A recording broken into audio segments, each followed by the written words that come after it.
Hey folks, welcome back to the Fireside PM podcast. Today I've got a unusual episode. We're not going to talk about traditional software product management.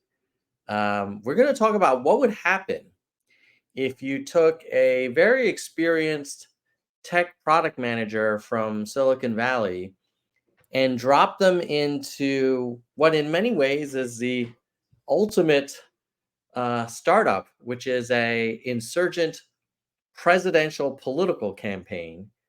And that's basically what I did for a little over 2 weeks in New Hampshire this year, where I was a volunteer as a full time staffer on the Dean Phillips presidential campaign. I'm not here to convince you to support Congressman Phillips. That's for a different podcast called Nerds for Humanity. For the Fireside PM podcast, I'm going to focus on what were some of the things that I learned about being a PM after having spent 2 very intense weeks working 7 days a week, sometimes 15 hours a day on a political campaign. The first thing is how crucial perception is to shaping reality. So, one of the things that we know in the tech industry is that, if you're doing a conference, uh, presentation, or if you're exhibiting at a major industry conference, it is very often the case that the companies that have it all together, even if the product is comparable, can really advance their interests in terms of market share and preference and awareness. And certainly, running a political campaign is no different. Uh, it is absolutely way more intense. But anytime you see a political event, a rally, a town hall, a press gaggle, know that a lot of work has been put in to ensuring that that interaction is as positive and looks as good and is as confidence inspiring as it can be. So maybe lesson one is how crucial, basically you only have a few moments to make an impression. And that's definitely even exacerbated in a political campaign. So you really want to put your best foot forward.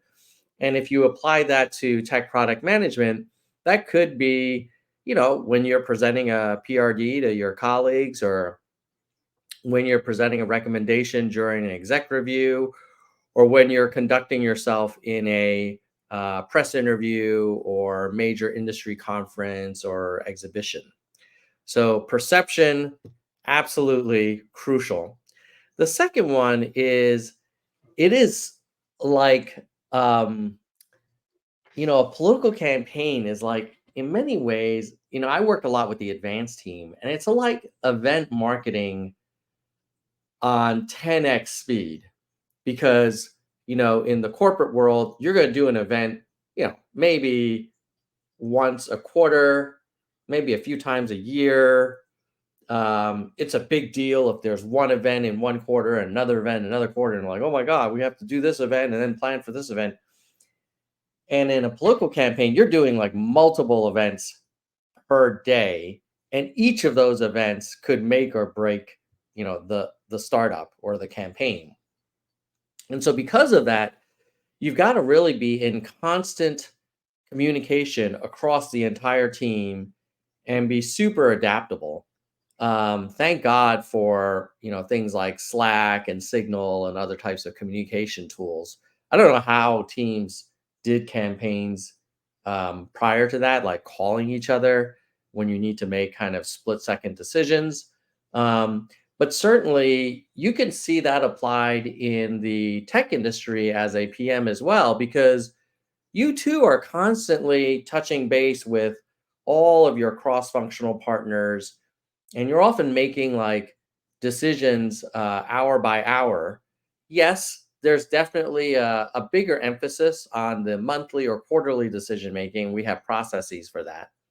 But to the extent that you can build a team where you're doing a lot of rapid improvisation when inevitably the best laid plans need to be kind of adapted. That's incredibly important and just a way of life on a political campaign. And then the third is the notion of expectation setting as strategy. So much of every political campaign is always about trying to demonstrate how you're exceeding expectations, that it's a surprise and press and supporters should lean in and cover it. um, in some ways we don't do as much of that, but maybe we should do a little bit more in tech product management and the tech industry, in terms of how do you ensure that people are kind of surprised and you're exceeding those expectations. Maybe Jobs was a pretty good example where he would save his biggest announcement to the, oh, and one more thing. But for the most part, a lot of tech is the opposite, where it's all about setting really high expectations about how this thing is going to transform the world or whatever. And then inherently, you launch something and it can never meet kind of those kinds of expectations perfectly, or very rarely. I'm not sure how that would work. I'd be curious to know in the comments. Do you think a sort of under promise and over deliver approach would work in the tech industry for external communication? Certainly for PMs and internal team members, we're all very familiar with setting expectations internally. But for external, maybe this is more for the product marketing folks. Maybe there is an opportunity to kind of, you know, s- walk quietly but carry like a big product. But those are my three takeaways from my kind of bucket list experience in January in New Hampshire, working more than full time on a political campaign, and definitely think like how crucial it is to kind of uh, manage the perception and to really kind of punch above your weight class. Secondly, uh, the importance of just rapid coordination across functions, especially as new information is coming in and you're kind of iterating and pivoting, sometimes day to day or hour to hour. And then the third is around expectation setting and the narrative for how to kind of help people understand why, in this case, your candidate, or in the tech world, your product is really kind of surprising everybody and doing even better than anyone expected. So those are my three takeaways. That some of them are a little bit of a stretch; they don't apply directly, but I thought I'd share it. And if you want to continue the conversation through a coaching engagement, or have more kind of um, basic and foundational questions about product management, you know where to reach me. Right? Oops. There. See you later.